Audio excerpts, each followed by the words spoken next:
Hello दोस्तों, आपका हमारे चैनल एमएससी कैंपस में स्वागत है। आप लोग का प्यार और सहयोग मेरा दिल गदगद कर दिया। मानते हैं कि आप लोग ने बहुत सहयोग दिया और सहयोग दीजिए ताकि और लोगों तक हमारा वीडियो पहुंचाए। ठीक है।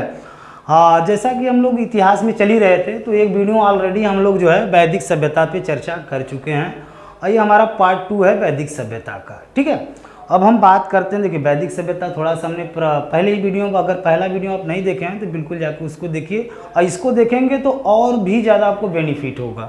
बेनिफिट में ज़्यादा से ज़्यादा बेनिफिट होगा कब, जब आप जो है प्लेलिस्ट में जाइए और एक एक पार्ट 1, पार्ट 2, पार्ट 3 इस तरह आप देखते आएंगे तो एक समय ऐसा आएगा कि आपको लगेगा कि नहीं हमको इतिहास पूरी अच्छी तरह से आ गया। ठीक है। चलिए हम बात करते हैं। देखिए वैदिक सभ्यता हमने पहले ही वीडियो में बताया कि जो वैदिक सभ्यता है उसको जो है उसकी जो टाइम पीरियड है आप एक बार लिख लेंगे तो आपको खुद याद हो जाएगा कि 1500 बीसी से 600 बीसी के आसपास वाला जो समय था उसको हम लोग वैदिक सभ्यता के नाम से जानते हैं। अब वैदिक सभ्यता को 2 पार्ट में बांटा गया। पहले ही बता दिए, एक ऋग वैदिक था और एक उत्तर वैदिक। तो जो ऋग वैदिक वाला पार्ट को हम लोग समझ रहे हैं। ऋग वैदिक का अर्थ ये हो गया कि जो वैदिक सभ्यता था उसमें हम 1500 बीसी से लेकर 1000 बीसी तक टाइम पीरियड को हम लोग इस पे अध्ययन कर रहे हैं कि उस समय, क्योंकि उस समय में जो था पहले जो ऋग वैदिक था तो उसका प्रमाण ज़्यादातर ऋग्वेद से ही मिलता है। ऋग वैदिक काल का प्रमाण कहाँ से मिलता है तो ऋग्वेद से मिलता है। जो उत्तर वैदिक काल था उसका प्रमाण कहाँ से मिलता है तो उसका प्रमाण मिलता है जो बचे 3 वेद हैं, सामवेद, यजुर्वेद और अथर्ववेद, उससे प्रमाण किसका मिलता है उत्तर वैदिक काल का। ठीक है। और उस पर हमने थोड़ा सा वेदों के बारे में पहले ही वीडियो में बता दिया था कि 4 वेद होते हैं, कितने सूक्त होते हैं, अध्ययन करे था। आज हम बात करेंगे यहाँ से कि थोड़ी सी और जो चीज़ बचे हैं उसको थोड़ा सा कवर कर लेते हैं। इसके बाद जो है वैदिक सभ्यता की जनजीवन के बारे में बात करते हैं। चलिए बात करते हैं उपनिषद। पहले ही वीडियो में हमने बताया कि उपनिषद की संख्या कितनी होती है तो 108 होती है। पहले बताया था कि उपनिषद की संख्या 108 है, लेकिन केवल हमारे पास प्राप्त कितने हैं तो मात्र 12, यानी 12 ही उपनिषद केवल प्राप्त हैं। बताइए। और उपनिषद ऐसा चीज़ है, देखिए पहले बता देते हैं, कोई व्यक्ति आपसे कहे कि हम जो है वेद को पढ़ लिए तो वो झूठ बोल रहा है। कारण क्या है, जिस वेद वहीं पढ़ेंगे जो उपनिषद पढ़े हों। अब तुम ही बताओ ना, विचार करो, जब 108 उपनिषद हैं, लिखा गया है कि 108 हैं, लेकिन प्राप्त कितना भल बा 12 है, तो बताओ जब पूरा जानकारी नहीं प्राप्त है तो तुम पढ़ोगे कहाँ से। केवल झूठ पे झूठ बोले जा रहे हो कि नहीं हम बहुत विज्ञाना है। तो चलो ठीक है, मानते हैं आप हैं लोग विज्ञानी। चलो आगे बढ़ते हैं। तो उपनिषद के बारे में आप समझ गए कि 108 है, प्राप्त कितने हैं 12 ही हैं। और इसका अर्थ ये होता है, देखो उपनिषद का अर्थ क्या होता है कि गुरु के समीप बैठना उपनिषद कहलाता है। उस दौर बताओ केवल गुरु के समीप बैठना ही क्या कहलाता था, उपनिषद कहलाता था। उपनिषद की संख्या कितनी थी 108, प्राप्त कितने हैं तो 12 हैं। अब उपनिषद हैं तो भाई सब में जिस तरह प्राचीन होता है, सबसे पुराना पूछा जाता है प्राचीन, सबसे प्राचीन उपनिषद का है छांदोग्य है, छांदोग्य है। अब छांदोग्य में वही छांदोग्य जिसमें देवकी पुत्र कृष्ण का पूरा लीला दिखा होगा, भगवान कृष्ण भगवान का लीला किसमें दिखाया गया है तो छांदोग्य उपनिषद में। और सबसे बड़ा, नाम से ही कहते हैं उपनिषद में सबसे बड़ा कौन है तो नाम है बृहदारण्यक। बृहदारण्यक सबसे बड़ा उपनिषद बृहदारण्यक। और यहाँ पे हम बात कर लेते हैं कि एक जो उपनिषद है जहाँ से हमें क्या मिलता है सत्यमेव जयते का प्रमाण। तो बहुधा ही पूछा जाता है कि मुंडोक उपनिषद से क्या मिला है तो सत्यमेव जयते कहाँ से लिया गया है मुंडोक उपनिषद से। और उपनिषद से सारे क्वेश्चन हमने क्या, हाँ एक जवालो उपनिषद था, जो जवालोपनिषद उसमें ये बताया गया कि इंसानों की जो उम्र होती है उसमें 100 में 4 का भाग देके हर वर्ग को 25-25 वर्ष बढ़ा गया। इसी में ये बताया गया, क्या बताया गया, एक ब्रह्म अवस्था 0 से 25 साल तक की अवस्था को हम लोग क्या कहते हैं ब्रह्म अवस्था। और 25 से 50 चले जाएंगे तो हम क्या कहते हैं गृहस्थ अवस्था। और इसके बाद जो है बाम्र अवस्था होता है लास्ट में, कब, जब 50 से 75 तक जाइए तब बाम अवस्था। बाम अवस्था मतलब लोग पहले क्या करते थे ना कि ब्रह्म अवस्था का मतलब पठन पाठन, ब्रह्म का मतलब ज्ञान लो, वो क्या हो गया 0 से 25 साल ब्रह्मावस्था हो गया। ये बात कहाँ कहा गया है, जबालोपनिषद में। ब्रह्मावस्था दूसरा अवस्था का होगा 25 से 50 होगा तो गृहस्थ अवस्था होगा, उसी में लोग शादी करते हैं, विवाह करते हैं, ठीक है। और इसके बाद हम बात करेंगे जब 50 से 75 तक जाएगा तो ब्राह्म अवस्था हो जाता था। लोग उस दौर में ऋग वैदिक काल के जो लोग आर्य लोग थे उस दौर में क्या करते थे, जब 50 साल की उम्र होता था तो जंगलों में जाते थे और वहाँ पे सब ज्ञान का प्राप्ति करते थे, मंत्रों का उच्चारण करते थे, जड़ी बूटी खोजते थे। जंगल में क्या है, जड़ी बूटी है, तो जड़ी बूटी का खोज करते थे। इसके बाद वो संन्यास लेते थे। वो अवस्था का होता था 75 से 100 साल की अवस्था को कौन सा अवस्था कहा गया है बताइए, वो संन्यास अवस्था, ठीक है। और उत्तर वैदिक जब काल गाएंगे तो जो हमारा गृहस्थ है जिसमें हम 25 से 50 साल को सबसे उत्तम माना गया। उत्तम का मतलब सबसे खूबसूरत। आज भी देखा जेकर शादी हो जाता जिंदगी में खूबसूरती आ होता, हालांकि क्यों का तब तबीयत खराब हो जाता, लेकिन अब तो जो है सो है। लेकिन जबालोपनिषद में क्या है तो अवस्था को बांटा गया है, ध्यान रखिएगा। अब हम बात कर लेते हैं थोड़ी सी जो वैदिक ऋग वैदिक था वो दौर, यानी 1500 से 1000 के जो 20 में जो आर्य लोग थे, वो भारत में जो निवास करते थे आर्य लोग, उनकी क्या भाषा थी, क्या लिपि थी, प्रश्न बनते हैं।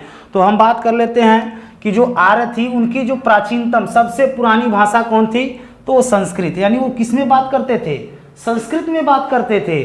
और उनकी जो ग्रंथ है ऋग्वेद, क्योंकि इसी से उस दौर का जो कैसे लोग थे, अभी आगे हम लोग चर्चा करेंगे कि आर्य लोग कैसे थे, उनकी राजनीतिक व्यवस्था कैसी थी, सामाजिक व्यवस्था कैसी थी, उसकी आर्थिक कहाँ से आती थी, हम आगे चर्चा करेंगे।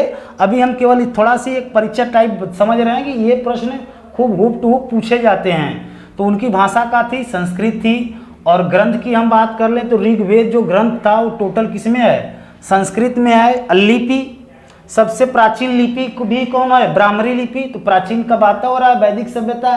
सोचो ईसा मसीह के जन्म के पहले वाला जो सभ्यता है उसको हम लोग क्या कह रहे हैं, सोचो कि वैदिक सभ्यता।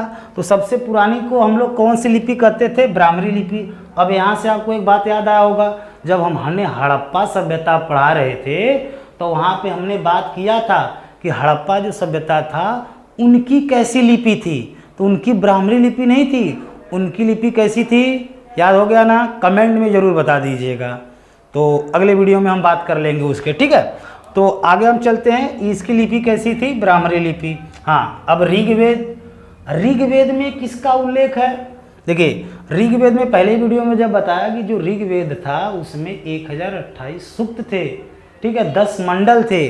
तो देखो ऋग्वेद में क्या है, तो 10 मंडल। देखो यहाँ पे हम बात कोरिलेट करते हैं ऋग्वेद का, स्पेशल इसमें हम केवल ऋग्वेद के ही बात करेंगे, क्योंकि जो वैदिक सभ्यता हम पढ़ रहे हैं, आप ऋग्वैदिक पढ़ रहे हैं। अभी जब उत्तर वैदिक आएगा तो वहाँ पे हम दूसरी बात करेंगे, ठीक है। ऋग्वेद में 10 मंडल होते हैं, 1028 सूक्त होते हैं। सूक्त का मतलब क्या होता है, अच्छी युक्ति, अच्छी बातें। तो 1028 हो, लेकिन कभी काल जब टफ में क्वेश्चन बनता है ना, तो ये जो सूक्ति है 1028, इसको 3 पार्ट में बताया गया है। ये 3 पार्ट का मतलब कि उसको 3 पार्ट में बांट दिया गया है।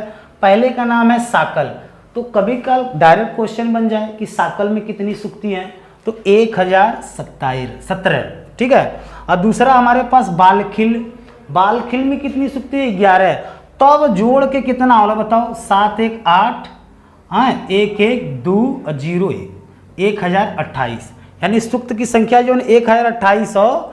अब जो वास्कल है, अब यहाँ प्रमाण भी देख लो, जो वास्कल है कहा जाता है कि इसमें 56 सूक्त हैं, लेकिन प्रमाण नहीं मिला है। तो इसलिए आपसे कभी प्रश्न बने कि ऋग्वेद में कितने सूक्त हैं, तो 1028 हैं, ठीक है। अब हम बात करते हैं जो मंडल हैं, 10 मंडल को, मंडल का होते थे कि एक भाग की तरह हैं। तो दूसरा से मंडल और 7वां मंडल सबसे प्राचीन मंडल माने जाते हैं। दूसरे मंडल से लेकर 7वें मंडल तक सबसे प्राचीन मंडल माने जाते हैं। प्राचीन का मतलब पुराना से पुराना मंडल कौन है, तो 2 से लेकर 7। अब प्रश्न आया कि सबसे नया मंडल कौन होगा, तो जो भाई सबसे लास्ट में आया होगा वो सबसे नया होगा।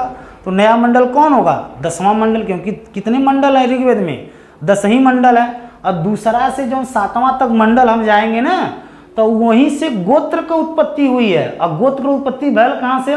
क्योंकि हर मंडल का रचना एक एक ऋषियों ने किया है, तो ऋषि के नाम से ही गोत्र की उत्पत्ति हुई है। जिससे होता है शादी विवाह जाते हैं, किस गोत्र के हो, पूछा जाता है ना कि किस गोत्र के हो।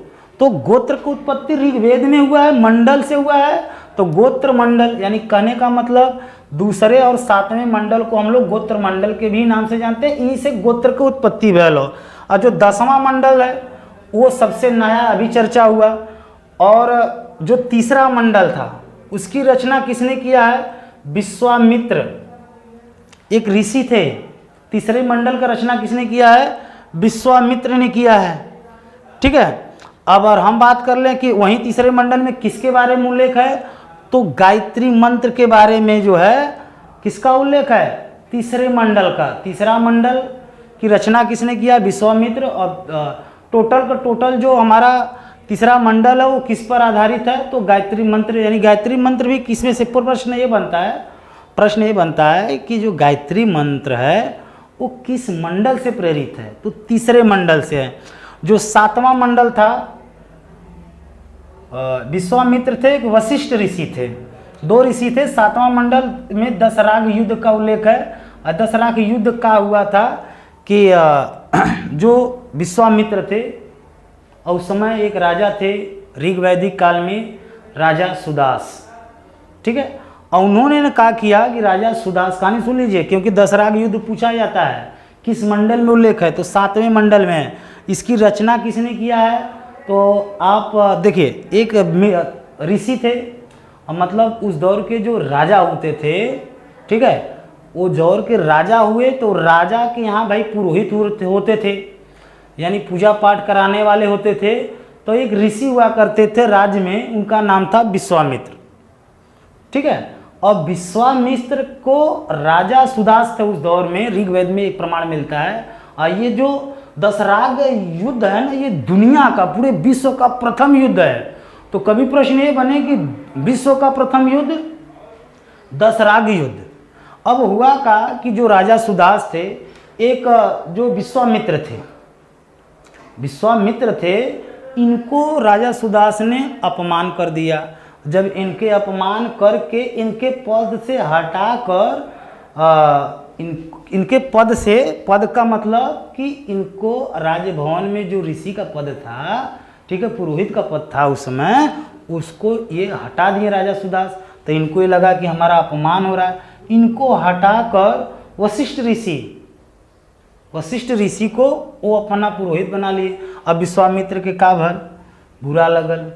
अब बुरा लगल तो वो का किए कि एक पंचतंत्र थे उस दौर में, पंचतत्व था, और उनको और राजाओं को, 5 ठे राजा पंचतंत्र को मिलाकर कई राजाओं को लेकर ये जो है किस पे चढ़ाई कर दिए? राजा सुदास पे। तो राजा सुदास पे चले, अंत में जो है विश्वामित्र हालांकि हार तो गए, लेकिन पहली बार जो है लड़ाई किसने किया? ऋषियों ने। आज भी देखा हमने के सौभाग्य है कि उत्तर प्रदेश का ही, आज देखा आदमी जब अत्याचार बढ़ल, देखला योगी बाबा का हो गए, ऋषि बनकर लड़ाई लड़ने आ गए कि भैया सत्ता का मलाई खाएंगे तब ताकत आएगा। ठीक है। तो उसी हिसाब से याद रखिए, दशराग युद्ध का वर्णन कहाँ मिलता है? तो 7वें मंडल में। एक मंडल और पूछा जाता है जो 9वां मंडल था, जो कि 10वां मंडल का है। 10वां मंडल में पुरुष सूक्त की बात हुई है, लेकिन थोड़ा सा 9वां मंडल में सोम का उल्लेख है। पूरा का पूरा जो 9वां मंडल है ना, पूरा का पूरा सोम पर ही आधारित है। सोम का होता है, सुन लो, जो सोम, देखो 2 चीज़ का प्रमाण मिलता है ऋग्वैदिक काल में। सोमपान, उसका जो ऋग्वैदिक वाले बड़ा भवाई किए हैं कि सोमपान अच्छा था। सोमपान मिलता कहाँ? तो जो हिमालय है, हिमालय पे एक चोटी है जिसका नाम है मजवंत चोटी, वहीं से सोमपान और वहीं से सोम रस दोनों का उल्लेख मिलता है। तो जो सोम, अब सोम से सोम देवता, तो एक देवता थे, तो बोला पूछा जाता कि जो सोम देवता हैं वो किसके देवता हैं? तो पेड़ पौधा, यानी कहने का मतलब वनस्पतियों के देवता कौन कहलाते हैं? सोम देवता। ठीक है। तो पूरा का पूरा सोम देवता, मजवन चोटी वाला याद के मजा आ गया ना जान के। तो मजवन चोटी वाला टोटल जो 9वां मंडल है, पूरी की पूरी किस पर आधारित है, यानी किसका वर्ण है, तो सोम का है। ठीक है, 9वां मंडल। 10वां मंडल नया है, उसमें पुरुष सूक्त की बात हुई है। यही पुरुष सूक्त जिसमें ये कहा गया है कि पहले के लोग ये कब मानता थे कि, हालांकि पहले भी हम बता चुके हैं कि मान्यताओं पौराणिक कथा का हिसाब से बनाने वाले को ब्रह्मा कहा जाता है और पालनहारी को विष्णु कहा जाता है। अंत में आदमी पाल लेगा, नरसंहार शिव भोलेनाथ है, महाकाल। तो पहले ही बता चुके, लेकिन जो पुरुष सूक्त में ये बताया गया है कि ब्रह्मा के मुख से ब्राह्मण निकले हैं। सोचा आज के दौर में अगर ऐसा क्यों कह दे कि मुँहे से ब्राह्मण निकलल हैं, अच्छा लगेगा, लेकिन मान्यता है। मान लो कि मुख से कौन निकले, ब्राह्मण। बताओ, अब बाजू से, यहाँ से कोई छत्री निकलेगा? निकालो भाई, हमको भी बताओ, कोई भी इतना हमें भाई बताओ, ये बताओ कि इतना सब लोग मान्यता है। आज देखते हैं कि बाबाओं का तो दौर इसमें चला है, सब लोग अपना प्रवचन दे रहे हैं, लेकिन कोई जो है वैज्ञानिक रूप से सिद्ध नहीं कर पा रहा है कि ब्रह्मा के भुजा से छत्री निकले हैं और मुख से जो है ब्राह्मण निकले हैं और जांग से भैंस निकले हैं। चलो भाई जांग तक तो ठीक है, चलो भैंस निकल गए। अरे नाखून से कोई पैदा हो का? शूद्र लोग नाखून से पैदा हो जाएंगे? नाखून से शूद्र लोग पैदा हैं। लेकिन हमें समझना है किसमें, कि इस बात किसमें कहा गया है, ऋग्वेद के 10वें मंडल में पुरुष सूक्त में बात कही गई है कि ब्रह्मा के मुख से पंडित जी, बाजू से क्षत्रिय जी और जांग से शूद्र और नाखून से, जांग से वैश्य थे और नाखून से कौन थे, शूद्र थे। तो इनका उल्लेख ऋग्वेद में कहा गया है। ठीक है, अब हम आगे चलते हैं ताकि प्रश्नों का लड़ी टूटे न, आगे बढ़ते रहें। अब उस दौर में ऋग्वेद भाई ना, उस दौर का मतलब 1500 से 1000 BC तक वो बीचे में एक नदी रहे।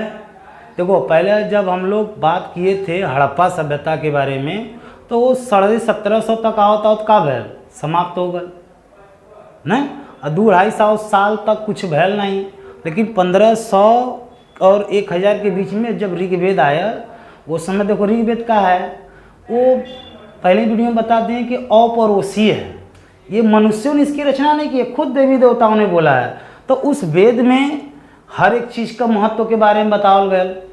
तो एक महत्व बतावल गया कि ऋग्वेद में जो सबसे जो पवित्र नदी थी वो किसको कहा गया है, सरस्वती को। और इसको कहा गया है नदी तमा के नाम से भी जानते हैं, सरस्वती नदी को। आज देखो कौनो प्रमाण कम दिखाला, सरस्वती का नाम है निशान खत्म बा, खाली कह लगा गंगा यमुना सरस्वती, देखेबे सरस्वती नहीं देखा। तो कहीं न कहीं उस दौर में सबसे पवित्र नदी किसका है, तो गंगा का है। और यमुना नदी का ऋग्वेद में कई बार उल्लेख हुआ, 3 बार। अब सोच ले, अब वेदों पुराणों का खाली चर्चा करते हैं, गंगा नदी का उल्लेख कई बार हुआ है, केवल 1 बार उल्लेख हुआ है। लेकिन आज के दौर में जो सत्ताधारी लोग हैं और कुछ बाबाएं हैं, देखो हम सभी बाबाओं को नहीं कर रहे हैं, जो झूठा भ्रम फैला रहे हैं कि बता, जब तुम वेदों के अनुसार पुराणों के अनुसार ही बात करते हो तो ये बताओ कि भैया सबसे पवित्र तो सरस्वती को कहा गया है, गंगा का केवल 1 बार उल्लेख है। लेकिन गंगा के सफाई के नाम पे हमारे यहाँ क्या हो रहा है, केवल सफाई कर रहे हैं बैंकों का। ठीक, आगे हम लोग चलते हैं, अब देवताओं का बात कर लेते हैं। तो देखो उस दौर में आज के जौन देवी देवता देखत है, बागेश्वर धाम यानी अर्थात हनुमान जी की उत्पत्ति अभी ना भाई। जब हम लोग यहाँ से आगे बढ़ेंगे, एक हर्यक वंश, नाग वंश, मौर्य वंश के बाद जब गुप्त वंश आएगा ना, तब वहाँ जौन बाटे तो वहाँ के दिखाई भगवान श्री राम का दिखाई दर्शन, और जौन बाटे हनुमान जी के दिखाई। और डी बाबा चौरा माई का तो बात मत करा, उन तो हर गांव में बान। लेकिन ऋग्वेद में जो मुख्य देवता कहे जाते थे, जिनका उल्लेख ऋग्वेद में 250 बार हुआ है, उस देवता का नाम है इंद्र देवता। उस देवता का क्या नाम है, इंद्र देवता। उन्हें पुरंदर, दुर्गों को तोड़ने वाला को पुरंदर बोलते हैं। तो इंद्र को अन्य नाम का है पुरंदर है। अग्नि का 200 बार उल्लेख मिलता है, अग्नि देवता का। देखो जो अग्नि देवता हैं जो अग्नि देवता है ना, उस देवता को जो है भगवान और इंसान की कड़ी मानते हैं, मिलाने वाला। वो कैसे, अब बताइए। कोई भी हम पूजा पद्धति करते हैं तो जैसे यज्ञ वेदिका उदिका कोई बना लेते हैं या अगरबत्ती धरा लेते हैं, तो इंसानों ने धरा, और वो जो अग्नि है, धुआं है, वो धीरे धीरे कहाँ जा रहा है, ऊपर। और सबकर विचारधारा हुआ कि भगवान वही ऊपर बैठल हैं। बान की नहीं बा, एकर प्रमाण हमारे पास नहीं बा, न कि सरकार के न विज्ञान के पास बा, लेकिन मान्यता है कि भैया अग्नि देवता अब अपन समस्या लेके कहाँ गए, भगवान के यहाँ। तो कहीं ना कहीं जो अग्नि देवता हैं वो काम का करते हैं, इंसान और भगवानों के बीच का कड़ी कौन है, अग्नि देवता हैं। तो याद रखिएगा कि अग्नि देवता का उल्लेख ऋग्वेद में 200 बार हुआ है। अब सोचा, अब गंगा माँ का केवल एक बार उल्लेख है। आज ऐसा हो तब पहले सबसे ज़्यादा गंगा माँ का हो जाता, क्योंकि गंगा का इस समय जितना इसको दिखा जा रहा है कहो मत, ठीक है। और एक आपसे पूछा जाता है ऋग्वेद में, जसतो माँ सदगमय, ये भी जो अच्छा सा कोड है वो कहाँ से लिया गया है, ऋग्वेद से ही लिया गया है, ठीक है। अब थोड़ा सा हम बात तो कर लेते हैं, ये तो धार्मिक ग्रंथ के अनुसार बात थी, और कुछ साक्ष्य के अनुसार, पुरातात्विक साक्ष्य के अनुसार भी हम बात करेंगे कि उस दौर में, अब ये तो देखो आज का बात होगा तो धार्मिक साक्ष्य के आधार पे तो देखबे तो हिंदू राष्ट्र तो हमने बनी गल भाई, हाँ हम लोग का हुए हिंदू राष्ट्र तो बन गए, लेकिन ये हम लोग विचार कर ला कि ऐसे कहाँ है, ठीक है। तो उस दौर के जो लोग थे उनकी क्या स्थिति थी। आज भी अगर हम पूरे भारत की बात करें, किसी देश के अगर सही से जानकारी उत्पन्न करना है तो वहाँ पहले ये देखो कि उनकी राजनीतिक व्यवस्था कैसी है, फिर दूसरा देखो कि सामाजिक व्यवस्था कैसी है, और तीसरा मुद्रा की बात नहीं करबा तो पूरी राजनीतिक और सामाजिक सब खत्म, आर्थिक व्यवस्था। यही 3 व्यवस्था के आधार पर किसी भी दौर का आप समय पीरियड को अच्छे से समझ सकते हैं, उस पर चर्चा कर सकते हैं, बात कर सकते हैं। तो हम उस दौर में जो वैदिक सभ्यता था, ऋग्वैदिक काल था, उस समय के जनजीवन के बारे में हम अध्ययन करते थे। देखो थोड़ा सा एक बता दें मोटे मोटे तौर पे, ये ऐसा दौर था कि वहाँ पे एक राजा हुआ करते थे, क्योंकि आज भी बस यहाँ पे कहा है, पहले भी राजाएं थे, अब का हो खाली लोकतंत्र हो गया तो राजा का पोस्ट प्रधानमंत्री राष्ट्रपति ही है, तो राजा का पोस्ट होता था। तो वैदिक जनजीवन के बारे में थोड़ा सा हम देखते हैं, उनके जनजीवन, तो उनकी राजनीतिक व्यवस्था का बात करें तो कैसी थी, वो ग्रामीण में रहते थे, गाँवों में रहते थे, यानी उनकी जो जनजीवन व्यवस्था थी वो कहाँ थी, गाँव में थी, ठीक है। और गांव में, इसके पहले जब हम हड़प्पा का बात किए थे तो आपको दिमाग में आएगा कि जब हम हड़प्पा का बात करें तो हड़प्पा की लोग कहाँ रहते थे, तो नगरों में रहते थे ना। लेकिन बताओ एक दाई जब नगर में हो के फिर गांव में आ गए, काहें कि हम पहले एक वीडियो में बताया रहे कि युग में कहा गया है कि पृथ्वी पर जब जब एक युग खत्म होता है तो पृथ्वी नष्ट होती है। तो उस दौर के एकदम तो पूरा हड़प्पा खत्म ही हो गया था। लेकिन का तात्पर्य यह है कि जो वैदिक सभ्यता का लोग थे वो कैसे थे, तो ग्रामीण थे, यानी गांव में निवास करते थे। हड़प्पा के लोग शहर में, इसके बाद ये जान लो गांव में निवास करते थे। हाँ, आप हड़प्पा में देखें कि मातृ प्रधानात्मा था, क्योंकि ज़्यादातर मूर्तियाँ नारियों को मिला है। लेकिन जो वैदिक सभ्यता के सिद्धांत थे उनमें जौन बाटा प्रतिसत्तात्मक हो गया, यानी महिलाओं का सम्मान कम, यानी वहाँ पे मुखिया कौन होता था, पिता लोग थे। तो कैसी सत्ता थी, तो पितृसत्तात्मक, यानी गार्जियन के तौर पे या मालिक के तौर पे कौन थे, पिता लोग थे।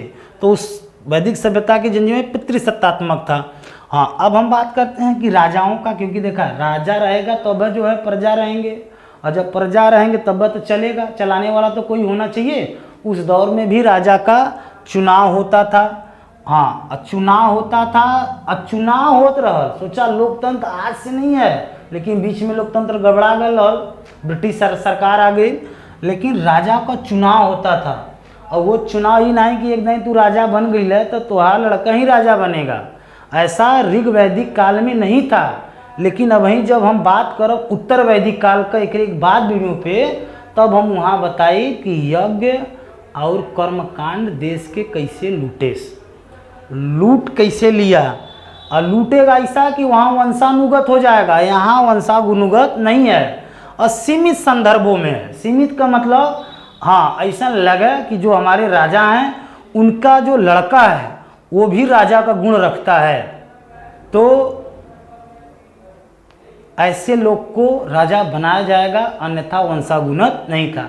अच्छा, आप कमेंट करके बता सकते हैं, चलिए हम बहुत आपका इंतज़ार करेंगे।